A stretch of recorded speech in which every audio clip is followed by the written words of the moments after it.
In none of my programs or do I ever ask anybody to stand on the scale, because it's the practices and the consistency and the supplements and the nutrition and the lifestyle changes that naturally lead to weight loss. So there's no point us obsessing over a number when we should just fix the lifestyle.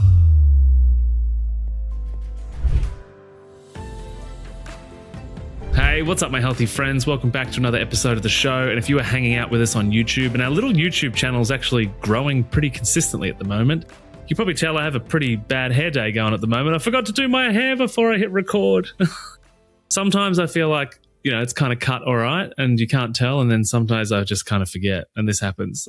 Anyway, nobody cares about my hair, especially since I'm not losing it. But basically, I get asked all the time by people that have been on long histories of yo-yo dieting and trying to change their health and just trying lots of things.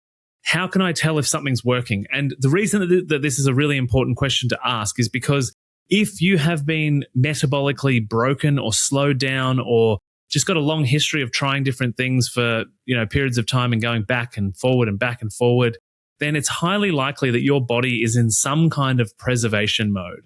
And so the result of that is that it can take some time before you see your blood sugar stabilize or weight loss actually happen on the scale and all of those kind of things. So what that means is that we need other things to look at to get some sign from our body and our lived experience to say, hey, this is actually working. Because the uncomfortable truth is, if you've been on this train, on this bandwagon for 20 or 30 or 40 years, then it's going to take a bit of time to get things right. And I say that to my own detriment, right? If I was smarter at marketing, I would be sitting here talking about, you can get it all done super quick and 28 days to shredded abs and lose weight super fast. And here's all our testimonials and reviews of people that lost all this weight in 4 to 6 weeks. Now, we do have some of those people, but the point is I don't lean into bullshitting you. And I say that's to my own detriment because all of my competitors that lead with abs and weight loss results and extreme results that only a couple of people got, they use that as the way to get everybody in. I'm not here to bullshit you. So it's going to take a lot of time. It's going to take some serious commitment. It's going to take some emotional and psychological transformation as well. And it's also going to take changing your diet and nutrition in a way that is sustainable so you can be consistent and not long to be back where you started. So anyway, if you're in the beginning of that journey, or maybe you're on one of our supplement protocols like MitoSync, if you're curious about that, links down in the show notes below, or our programs and how we go about it, we do have a number of things that help you check in with your body along the journey to see, is something changing without getting on a scale, without doing any measurements of your stomach or your arms or anything like that. And look, this should be built into everybody's progress tracking, but here are 4 things, right? The first thing is that your cravings are down or you're feeling fuller for longer after you have a meal, like a proper meal with protein in it. And as a result of that, you've got less snacking. So that's thing number 1. Cravings are down, feeling fuller, less snacking happening. Not because your willpower got better, but because you are getting nourishment, right? So that's a really important sign that things are moving in the right direction. And you need to get that bit right, at least some of the time first, before you would ever expect to see a result on the scale, right? Or losing weight.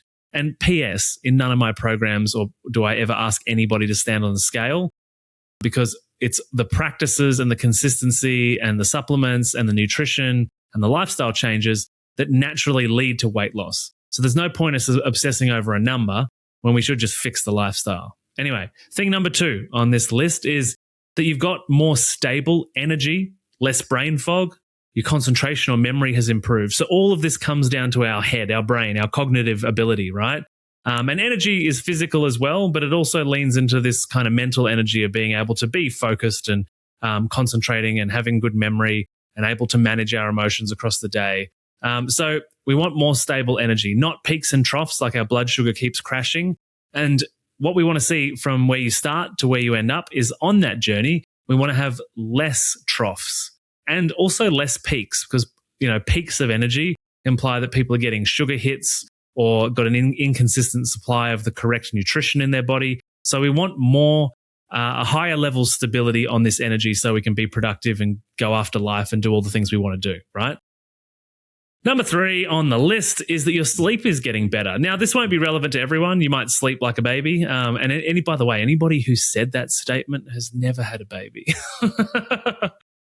But the point is that you sleep super well. So you're not interrupted. You're not waking up. You wake up feeling rested. But if that's not the case, a good sign that you're starting to get stable blood sugar and a good consistent routine between day and night and in your nutrition is that your sleep is going to be a bit better. It's going to be a bit deeper. It might be a little bit longer and starting to increase in the way that it lengthens. And a part of that is also making sure that you don't eat too close to lying down horizontally. So you'll start noticing your sleep getting better and waking up with a bit more energy and with a bit more stability within yourself rather than it being like, the devil's come to knock on your door to wake you up today. So it's another little metric that we can track that's like, oh, actually the diet or the program or the supplements that I'm on are having a bit of an effect. So that's great. And thing number 4, again, not a big fan of scales and kilogram or pound numbers, but that your clothes are fitting better. They might be loose. You might even get to the point of needing to buy new clothes, but that they're just fitting better, or that the outfit that you've been moving towards wearing as a result of going on this health journey is starting to actually look okay when you wear it, or you can actually get into it. So that's fantastic as well. So knowing how the clothes fit is really important because when you're healthy and well and strong, like even cheap average clothes start to look good on you, right? So the idea here is that we just notice that, the clothes I put on every day are feeling a lot better. So these 4 things, super simple, but they're things that people often don't focus on or give any importance to when they're talking about making it progression in their health journey. Because again, if you've been down this rabbit hole for multiple decades, you can't expect to have these amazing life transformational goals achieved in a couple of weeks, and in some cases in a couple of months. So you need to track things that precede this amazing transformation that you're on the path of, right? And these are things that precede that, right? And these are the things that we need to start changing or seeing change over time, because eventually that leads to weight loss. And all of this ends up that you just feel better as a person. It all leads to more emotional stability. It all leads to greater stress resilience, and managing emotions and dealing with stress are all things that usually lead to binge, emotional overeating behaviors. So if we can get better at that, then basically the whole picture holistically starts to improve. And unless we're looking at it holistically, it's unlikely that it's a sustainable practice. So these are a couple of metrics that you can use to track whether what you're doing right now is working or not working, or things have changed or haven't changed. And that'll give you some insight as to whether you need to make some changes, tweak some things. 1 tweak a week is the mantra we've been saying here for 7 years now. You might need to change some things or not. Or you'll have some evidence that things are working, and now it's just about committing to the journey and knowing that, hey, I've been here for a long time. It's going to take a little bit of time to get where I want to go.